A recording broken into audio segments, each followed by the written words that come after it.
I can already hear you. Charlie, where have you been? What have you been doing? I thought you died. No, I haven't died. It just apparently, in order to do these whole YouTube video things, there's this pesky thing called editing, and apparently if you don't do that, the videos don't get done. Long story short is,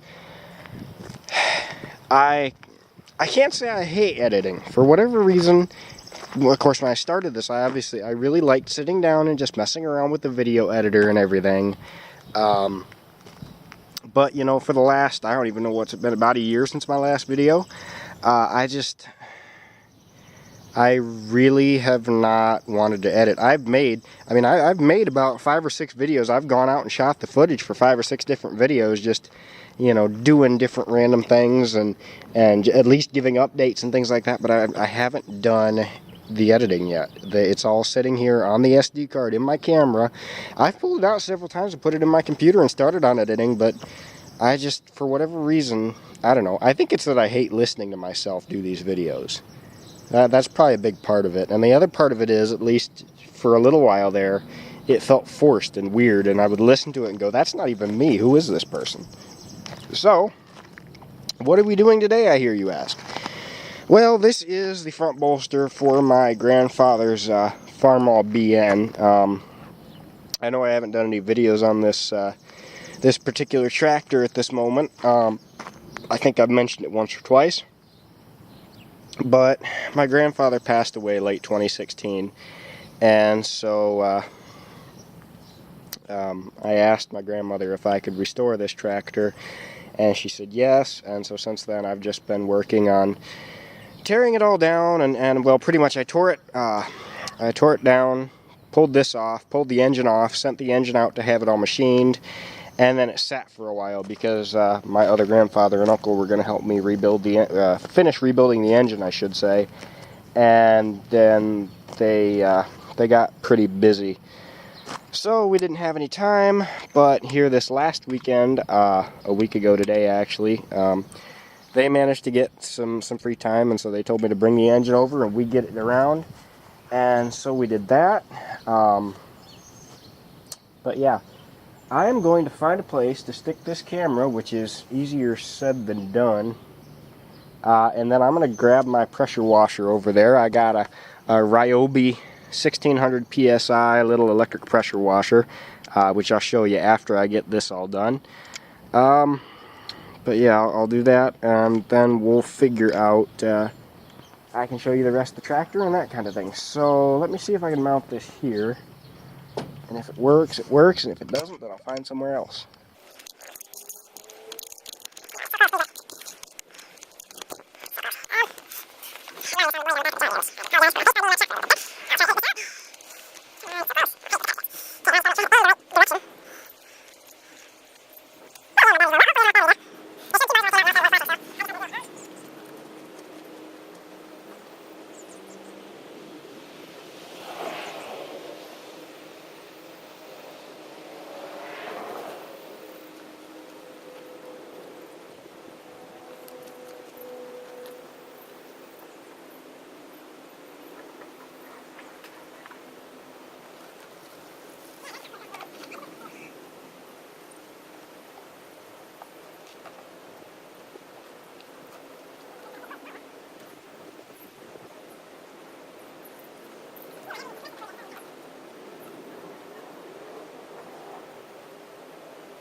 Alright, apparently there's something wrong with that particular outlet.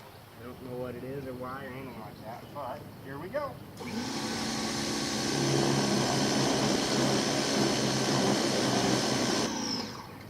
Well, I do like that, but at the same time, not kind of.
Doing this, and I don't.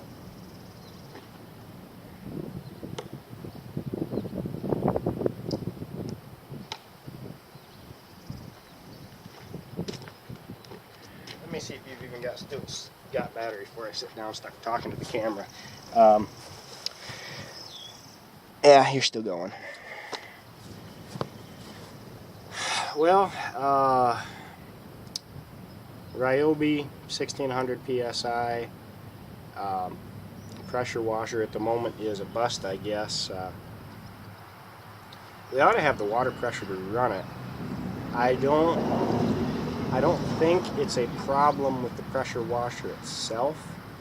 I think it's something to do with our hose setup here or something like that.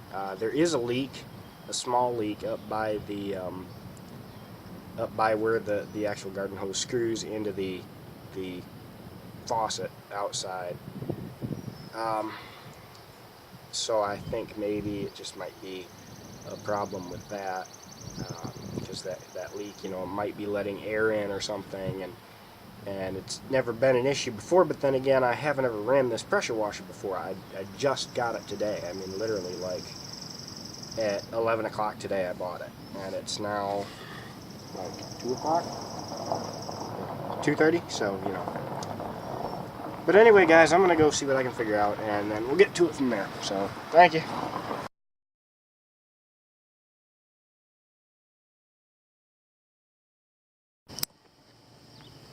Well, guys, ain't that the way that works? I shut this off because I saw my aunt and uncle got here, and you know, I'm not just going to include them in my video without asking. So I shut this off, and I said to my uncle, man, the other thing's not working. He goes, really, what's it doing? So I told him, well, it's acting like there's air in it. And he goes, well, you bled it, right? And I said, well, yeah, I thought I bled it good enough.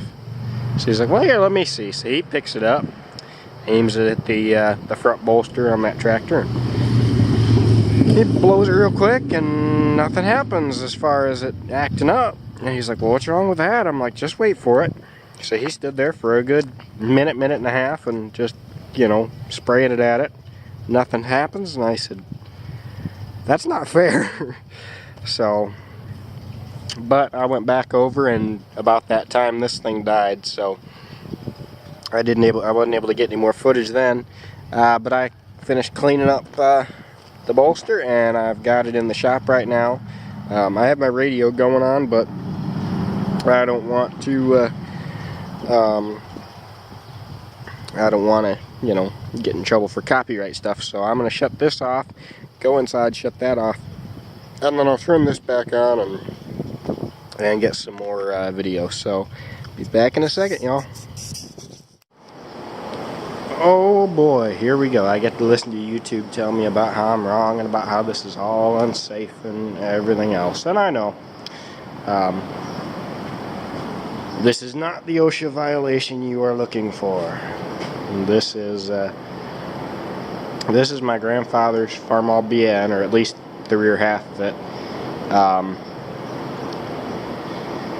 To my credit, it wasn't balanced like this up until a couple hours ago, and this is just really quick while I'm using the engine crane to support that front bolster. I've actually thought about taking and putting some chain up over one of those rafters, and I've got to come along. I could hook onto the front of that. It would help keep it up, but I would hate to have something happen and pull a rafter down and then the rest of the barn. I mean, I'm sure it could hold it. It holds a heck of a lot more than that when it comes to snow, but you know, this is okay for now. It actually had a jack stand underneath it. I'll have to grab that after I put the camera up and stick it back under there.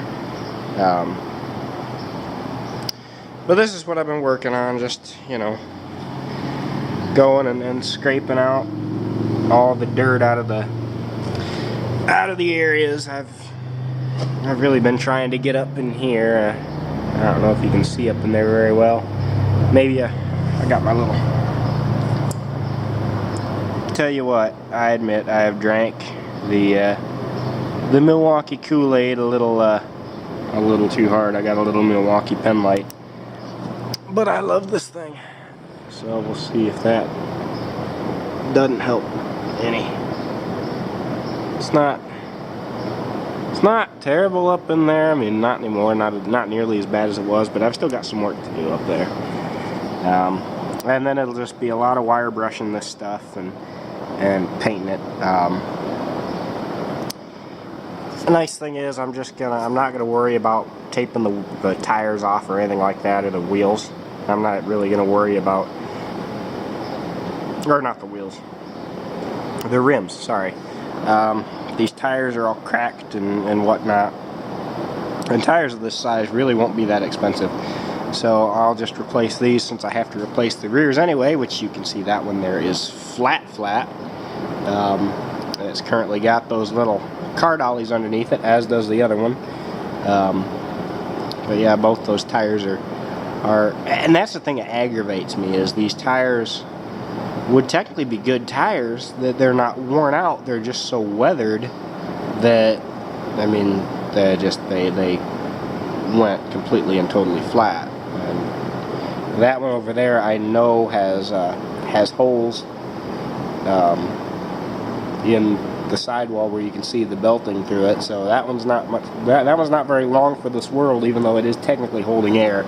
And this one here, I haven't looked at it very hard, mostly because there was an engine blocker right next to the tire, which is outside, that I'll show you in a second. But I wouldn't be surprised at all if that had some holes in it. So I'll paint. I'm gonna take these wheel weights off on the back, and I'll just, you know, when I go to paint it, I'll paint it as it sits, not worry about the tires, and then afterwards I'll replace the tires and I'll paint the rims up that special silver color. Same with the front. I might take these rims and tires off. I don't know yet when I go to paint it. I mean, that'd be the easier thing to do, I suppose. It's just one of those things that, you know, gotta think and figure out and whatnot. It all depends on how I paint this too.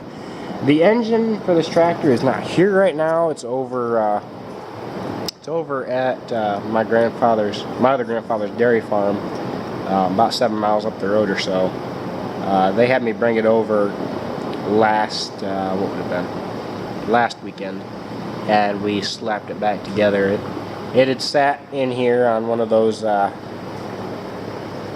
don't have one, there's one right here.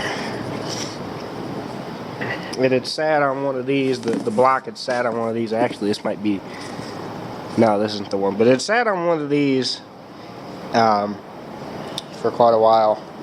I had it machined right around Christmas time of 2016, and they were going to help me put it back together then, but then they got really busy and just didn't have any free time at all to speak of until this last weekend. And since we had to pull the sleeves on the block still, I had it all machined, but I didn't have the guy who did the machining do that because they said they would help me with that. I hope that explains things well enough. Had I known it would have taken so long, I would have probably just had the guy do the sleeves right then, and I could have put it back together myself, and you know, maybe have Uncle Heath stop over for 10-15 minutes here and there just to help me through a couple things. But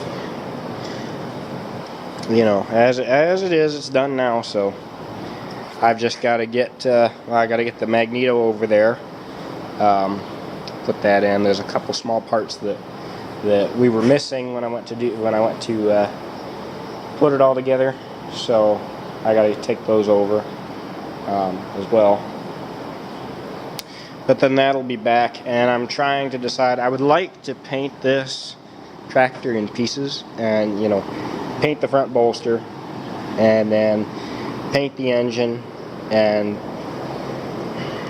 I really would like to pull the rest of the tractor apart, like this gas tank. I mean, there's this spot here where somebody attempted to fix it with Bondo, and it just it really I really don't want to use this tank. I mean, I don't have a whole lot of memories with this tractor. I'll get into why I'm restoring this tractor in a bit, but Grandpa bought this tractor, oh, I don't know, it must have been about 2006 or 2008, somewhere in there, if I had to guess. I mean, I don't really remember all that much. I was there when he struck a deal with a guy. I don't know if I was there when they picked it up or not, but seeing as I had a magneto ignition system, and the battery was just used for the charging system, or the starting system. At the time, it didn't have a charging system. There was no generator. There wasn't even a bracket for it. There was a spot on the block where the bolts were for it, but there was no bracket. There was no generator, no nothing. So this tractor didn't get used very much, because anytime we wanted to use it, it invariably, never failed, that the battery was dead, and you had to pull start it, or it would actually be charged if you thought ahead enough to put it on a charger, and you could start it that way. But you know, I mean, it sat in this bay pretty much for a good chunk of time. Actually, I think for a little while it was over in that bay, because a guy right up the road had an old Ford row crop. I don't remember now the model of it, but he had an old Ford row crop from about the 50s probably, with a corn picker on it that he stored here. And he was a tractor mechanic, and the whole deal was, you know, he'd come down and help Grandpa with Grandpa's mechanical issues, as long as he could store his tractor here and work on it down here. So it worked out well for them, but you know, he eventually got tired of the tractor and realized he didn't really want the corn picker, so he sold both of them and moved on to other things.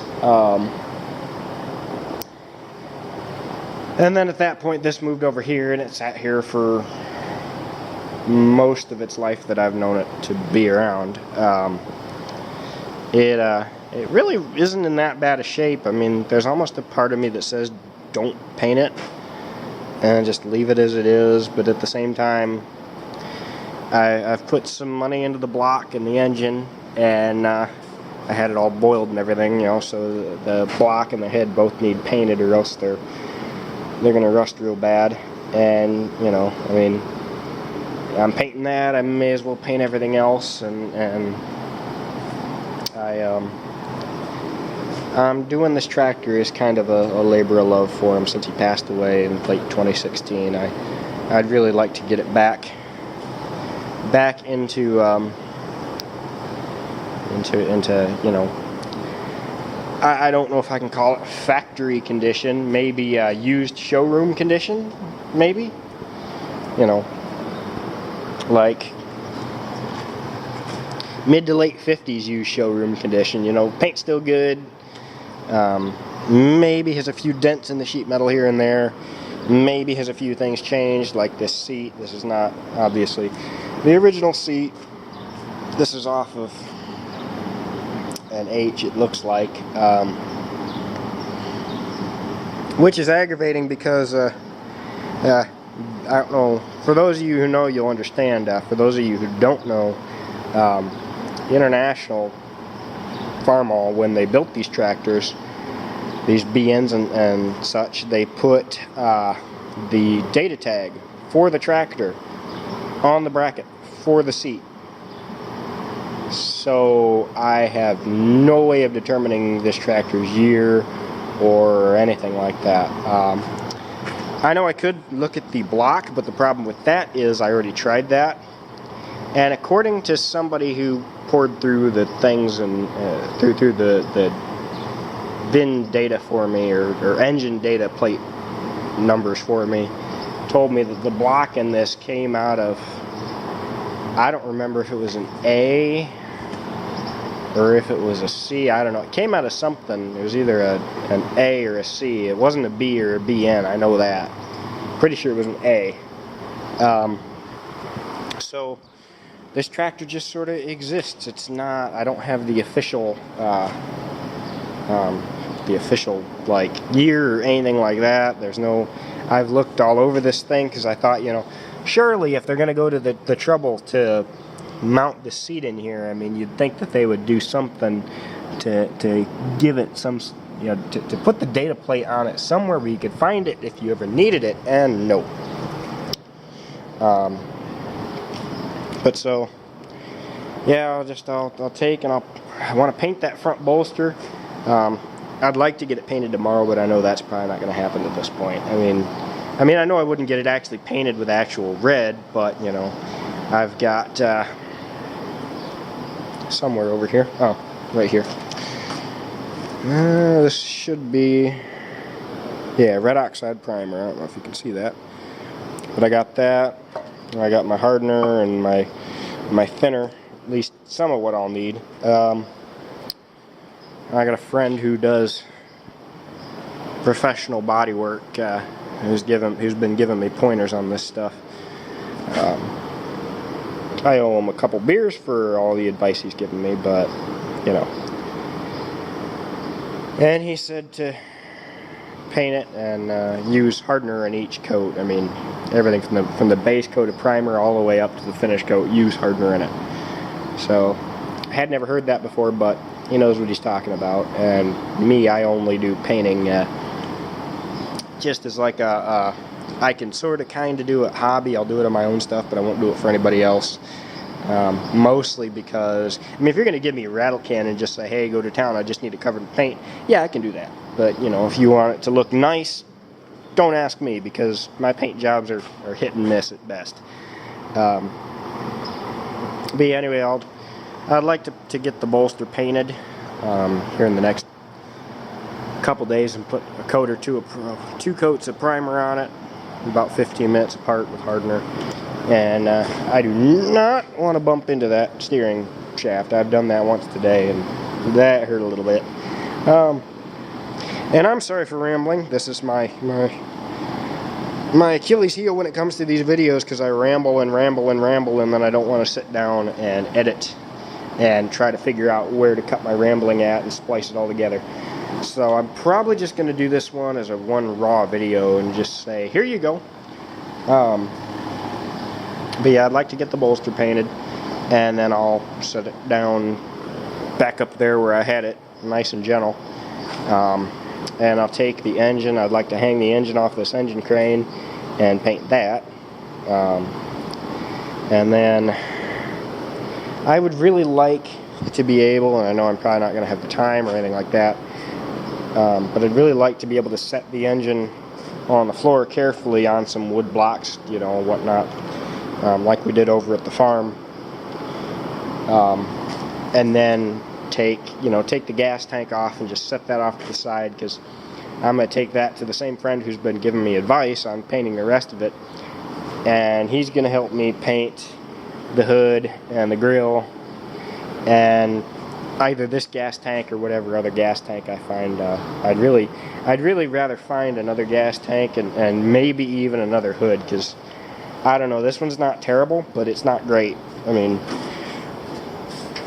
it's got pretty big dent in the side here. I don't know how easy that is to see, and it might just be the way I'm looking at it, but I seem to recall there being a pretty big dent in the side of the hood.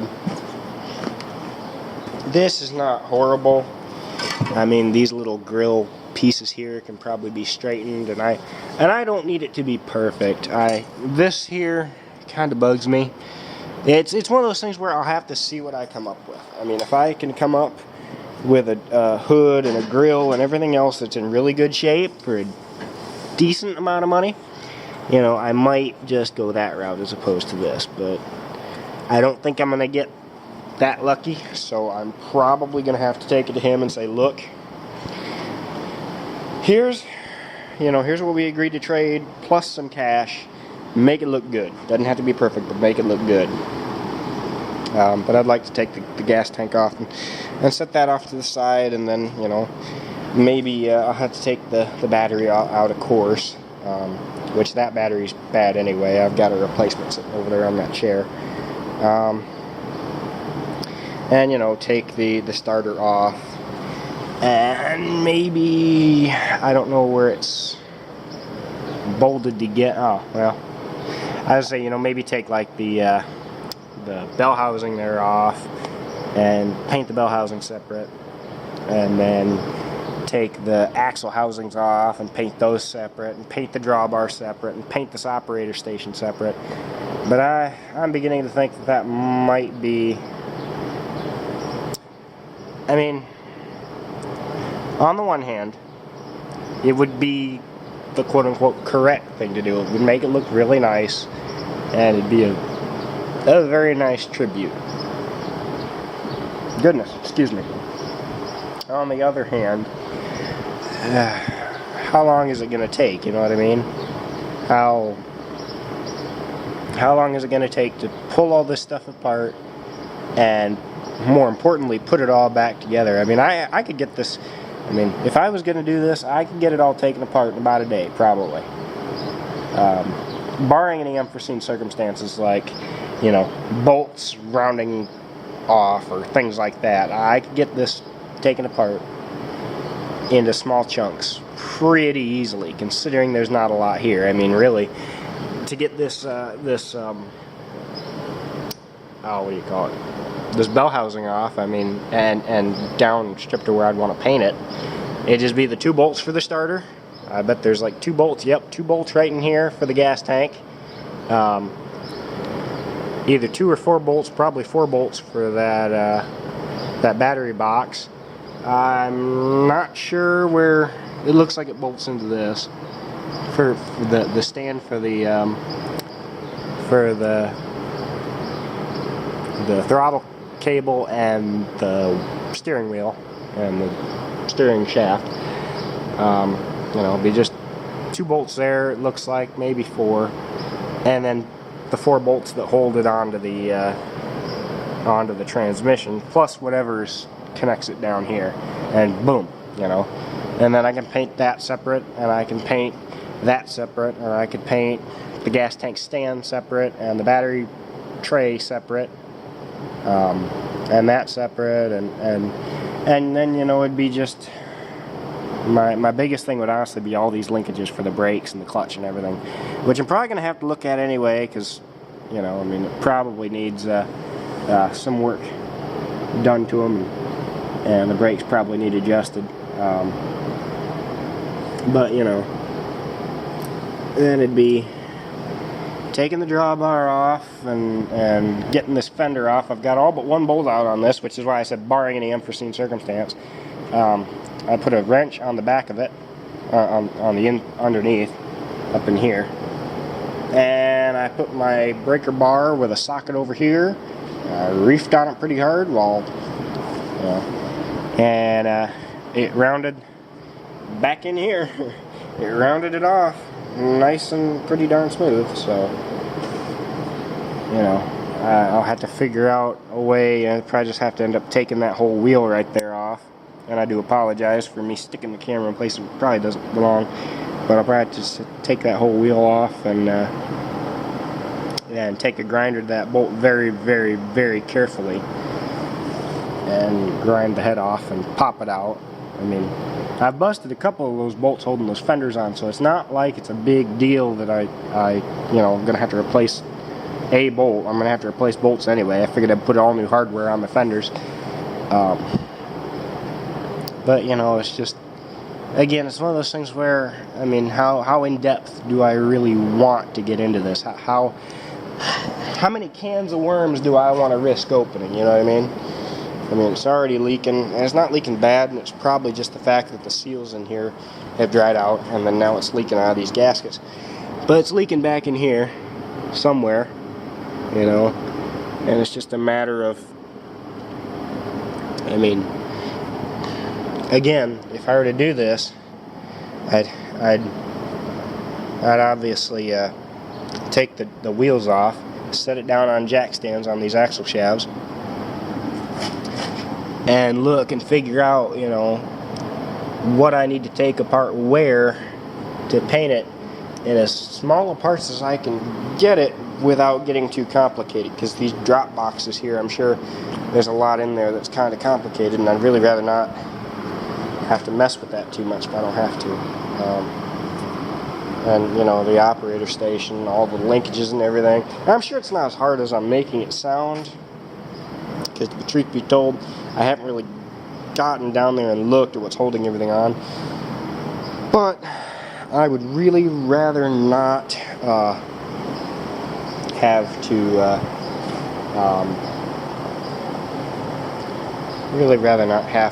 mess with all the different linkages for the brakes and clutch and everything else, and all the adjusting that would go into it when I put it back together, and trying to maneuver all these parts and pieces around, and keeping track of the hardware, and making sure that, you know, absolutely everything is perfectly correct, and I just, there's a part of me that just says wire wheel it as best you can, paint it, call it done. You know, I mean, it'd be good enough for Grandpa. I mean, it's, in all reality, Grandpa didn't care very much about paint, you know. I mean, as long as it worked, that was good enough for him. And now, if he had something that looked nice, he would keep it looking nice, but buying something like this didn't faze him. You know, I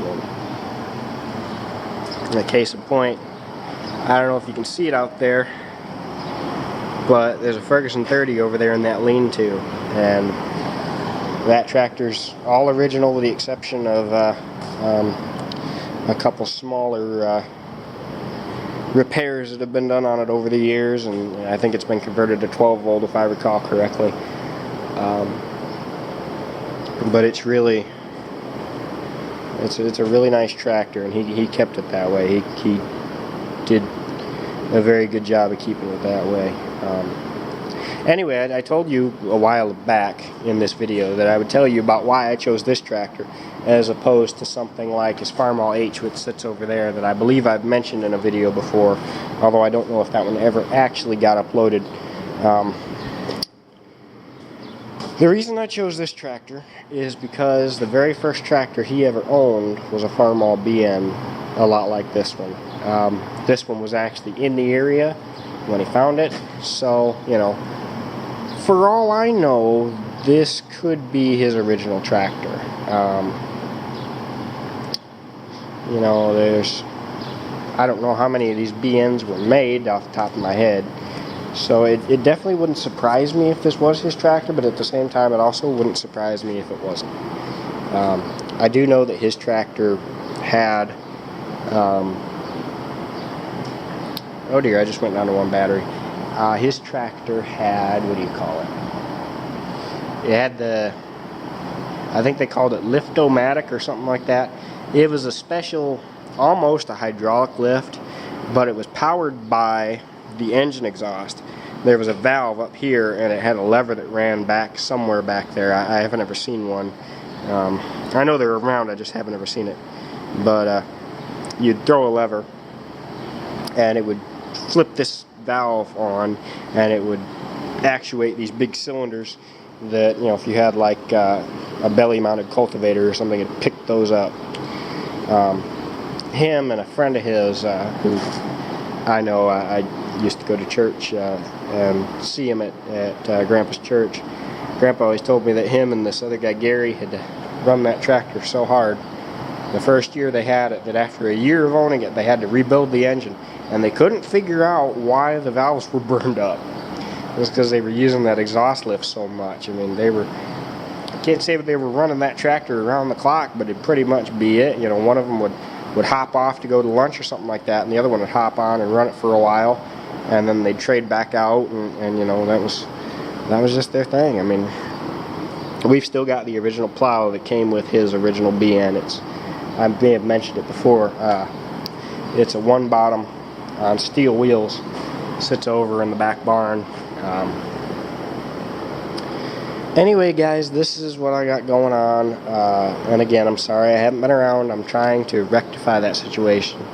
I'm feeling a little bit more motivated to do some editing, so you may get more than just this video. I may do a retro video or a retroactive video, I guess, and post the last video that I recorded the footage for but never got around to actually making, which will explain what's going on with my farm truck and some other things. Which reminds me, I better walk out there real quick and show you all. I have a flatbed for the truck. I think I mentioned, oh, there's the engine I mentioned that was sitting by the wheel of the tractor. That one is going bye-bye tomorrow. I've had it almost since I've owned this truck, and I was going to rebuild it to keep on the shelf to throw in this truck if I ever needed, and I don't have the time or the money to get it done, so it may as well go to somebody who will like it and appreciate it and get it done. I didn't have this or the bumper the last video I made, so I will just tell you, I got this bumper. It's really thick steel. The pipe is, if I had to guess, it's just as thick as these pieces here. I'm going to probably cut off this little light tab here and move it down to the very end, and then I'll try to put my winch in here if it'll fit. If not, I'll just cut both those light tabs off and mount light tabs elsewhere on it. This is my flatbed. It's not perfect. I can't say it's not special, because it certainly is special to me. It does have some damage here and there. Mostly smaller things like, you know, these lights being busted. Which is fine. I don't really like the way they look anyway, so I'll probably, there's my tire to quote-unquote keep it up off the ground. But I'll probably replace those lights anyway, and you know, it's got this little hole in the thing when we loaded it. But other than that, it's pretty okay. Anyways, since I'm here, I may as well give you a really quick rundown. That way, if I don't decide to post the older video I made, you'll at least know what's going on with things. This tractor is still, it's basically the same as the last time you saw it, except now it has a new key switch, because I lost the keys to the old key switch, but since that was a replacement key switch anyway, I didn't feel too bad about replacing it. Kind of a job, honestly, getting the wires to go together, because I decided to use weather pack connectors as opposed to dragging out my soldering iron and trying to solder it together, and using shrink tubing and having to figure out how to heat the shrink wrap tubing. And so I just figured, well, I'll just splice these wires, or cut the wires, splice them, and throw on a weather pack connector. And I had a time, but I eventually got it, so we're good with that. I just got to get a battery and a battery box, like usual, and a seat. But I do have this piece that goes here, which I got to figure out how to get these bolts out. One of them was broke off in there. Shouldn't be too hard, just one of those things I haven't gotten around to doing yet. And I also have a new hydraulic lever assembly. Actually, both of them are down here. Those parts cost quite a bit shipped to me out of Wisconsin. I'd really rather not discuss how much they were, because it's honestly kind of embarrassing. But, you know, when you love something, I guess you pay what's necessary, or something like that. Let's see. What else can I say? Other than that, I haven't done a whole lot to it. I've just been trying to keep it inside here. After the BN is done, I have to decide if I want to take this in and work on it along with right next door my other quote-unquote newest purchase. A really nice international grain drill, which had some mud thrown up on it. It's really nice that the tongue has a small bend in it, which probably happened when we were loading it, but that is okay. I was honestly expecting it to get more damage during the loading, because basically the guy who helped us to load it, hi Matt, if you're watching this, took a skid steer and we put a pin through that and we just picked it up. I mean, we literally, it was hanging in the air. I mean, if it's sitting like this right now, it was hanging like this by the tongue, and he walked it up and set it on our trailer and laid it down. A friend and I went and picked this up down by Findlay, Ohio. We just laid it down on a borrowed trailer. I strapped it down with a couple of really big tow straps and hauled it home. There was also a 10-foot lime spreader that came with that, but after looking at it, pretty good, it seems to be mostly frozen, so it's still over at my friend's house. I pretty much told him he could have it for the trouble of storing this and everything else, so I don't know if he'll do anything with it, and I may at some point say, hey, you know, I'll give you X for that back, and I'll bring that home and beat on it with a hammer and a torch really good and see if I can't get it going.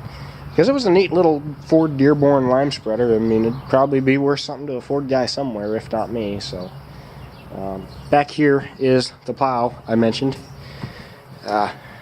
Grandpa's first plow. I actually painted this myself. I'm actually kind of proud that it's still painted this nice, even though it's basically been inside ever since I painted it. So, you know, but I also painted it when I was maybe 14, if I had to guess. And I'm 24 now, so I mean, 10 years, you know, it's not bad at all. These are a little bit different color. I think just more because it's dusty than anything. It should be mostly this color, but this is a nice coat of, I think there's actually 2 coats of International Primer, and then a quart of 2150 red on it. And when I ran out of red and it wasn't quite up to my standards, I grabbed a can of Rust-Oleum 2150 red. It was a gallon can that had been kicking around the farm for about 10 years at that point, if not longer. And I grabbed it and mixed it up with some thinner and threw it in a gun and sprayed it on. Of course, I was young at the time, didn't know anything about hardener, so this isn't a hardened paint job, so it probably won't last for too long if I ever do decide to take it anywhere or do anything with it. But, you know, I mean, it still looks really nice, and at least I think it looks really nice. It's not necessarily factory with, you know, just the red everywhere, as opposed to red with white wheels and blue whatever. Assuming this even takes blue, I don't know, I haven't looked at it that hard to figure out what model it is and what it would look like from factory and all that. Maybe I'll do that here eventually. Maybe I won't. I don't know. I kind of like it the way it is, because that was the way Grandpa saw it when I got done with it, and he liked it like that. So, and there's the combine. I told you I had to decide if I wanted to work on the 340 and the 340 in the grain drill, or if I wanted to work on the combine. I still don't really know which of those I would rather work on. But I've been doing some cleaning in the barn, so whichever one I decide I do want to work on, probably should be the combine, just to get it in out of the elements. Whichever one I do decide I want to work on, I can fit it in there no problem once that BN is out. And what I'll probably do with that header, because I've been thinking about that, is I'll probably try to pull everything out, get the combine pulled in here straight, take the header off right about here, put it on those car dollies and a set of another two, support the feeder house area, and then just shove it right back in that bay after I get everything pretty well cleaned out of that. And then I can work on that there, and I can back the rest of the combine right around here into this bay and start working on it, and it should all go together swimmingly. That's the plan anyway. Well, I don't know if it'll work like that, because I haven't measured much, but I do know it will fit in this door, so that is a help. Anyway, y'all, I am going to shut the camera off and get back to work scraping grease out of that. Mostly because I've already been boring you for probably, I don't know, half an hour at this point, if not longer. So, you know,